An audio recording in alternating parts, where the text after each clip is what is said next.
Secondly, today the Senate Democrats will also continue work to turn President Biden's Build Back agenda into law, Build Back Better agenda into law. It bears repeating, this is a historic effort. This is not just a simple another piece of legislation.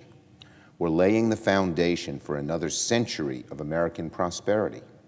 Just like the Great Society and the New Deal before it, our legislation will bring transformational change to help build ladders so that those can climb up into the middle class, while making it easier for those already in the middle class to enjoy that middle class life and stay there. Too many in the middle class worry they're going to slip out with all the changes occurring in our society. We strengthen their ability to stay. And too many who are trying to climb those ladders find the ladders steep and unavailable. We're providing those ladders so they can get there too. It's strong, bold, important legislation. And it's really a privilege to be here in the Senate and consider something as strong and bold as this. Later today, our caucus will discuss the latest elements of the reconciliation bill. Working with our colleagues in the House, we will have met the target date of September 15th set in the budget resolution for producing text to review. I expect our committee chairs will provide an overview of all the work that each of their committees has done over the last 4 weeks in drafting legislative text, and the entire caucus will have the chance to offer feedback so we can continue to move this process forward. This will continue to be a collaborative process. Everyone is going to have input into this legislation. But of course, our unity is our strength. And if we're not unified with 50 votes, we can't get anything done. So we all must come together. Now, I'm pleased to say, after working weeks over the summer on our reconciliation bill, we are making great progress towards bringing the bill to the floor.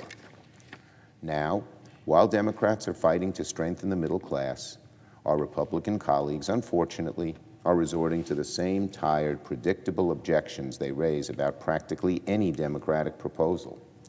Rather than explain why they oppose supporting families, or expanding health care, or taking action on climate change, they've spent the last several months recycling old accusations about, quote, liberal wish lists. And rather than engage our policies on the merits and have a real debate, too often they've raised unwarranted and incorrect points about how these programs will impact inflation. I remind my colleagues of a report released not long ago by the chief economist at Moody's Analytics, Mr. Mark Zandi. When Mr. Zandi examined Democrats' two main legislative proposals, our infrastructure bill and our Build Back Better legislation, he concluded these packages would provide a massive boost to our economy. Specifically, he said our program would, quote, lift the economy's longer-term growth potential and would lift productivity and labor force growth. That is, our proposal will do exactly what we say it will do, according to this impartial arbiter, Mark Zandi. And as for the Republicans' overheated rhetoric on inflation, Mr. Zandi dismissed such concerns as, quote, overdone, and said our two infrastructure bills are designed to ease, his words, inflation pressures. Let me repeat that. According to Moody's top economist, hardly a fervent liberal, the Democratic proposals will actually ease inflation pressures, not raise them. When you strengthen worker productivity, when you increase supply chains, the push to inflation decreases. And he also says that in the long term, it would help grow our economy so that more Americans can get to and stay in the middle class. Compare that to the signature accomplishment that Senate Republicans pushed when they were in charge. A massive tax break for corporations and the wealthy that did little to help everyday Americans. And that's the difference between a Democratic majority and a Republican one. We're fighting to strengthen American workers and American families. Republicans seem only worried about protecting those at the very top. And in addition, for those with inflationary concerns, we're going to pay for our proposal.